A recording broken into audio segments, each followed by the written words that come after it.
Thinking about what colour car to buy next, or wondering why your black car always looks dirty? Let's talk about which colours are the hardest to keep clean and what you can do about it. I'm James from Hadrian's Vehicle Services. Now, with black cars, the challenge is they look absolutely stunning when they're clean, but they show absolutely everything.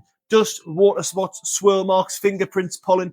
Black paint doesn't hide any imperfections. If you have swirls, you'll see them, and if you own a black car, you need to be dedicated to maintenance with the vehicle, or accept it will rarely look perfect. Now, with white vehicles, it's surprisingly easy. White shows dirt, mud, road grime, brake dust, but hides swirl marks and scratches brilliantly. You won't be able to see the imperfections unless you really look for them. For most people, white is one of the easier colours to maintain. Silver and grey vehicles are the easiest to maintain. Silver and grey hide everything: dust, dirt, swirls, light scratches. They all blend into the paintwork. If you want a low maintenance colour, silver is your best friend. Red, blue, and dark colours. Deep reds and blues are similar to black. They show swirls and scratches quite readily. Not as bad as black, but still demanding.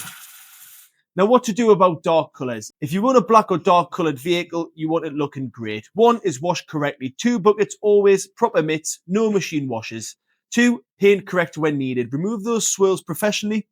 And 3, protect with ceramic coating. Makes washing easier and adds depth to the dark paintwork. And 4, accept dust between washes. Dark cars will show dust within hours of washing, and that's just life, sadly. Black cars are rewarding when they are right. They demand a lot more attention, and if that sounds like work, maybe silver is the colour to go for. I'm James from Hadrian's, and I'll see you in the next one.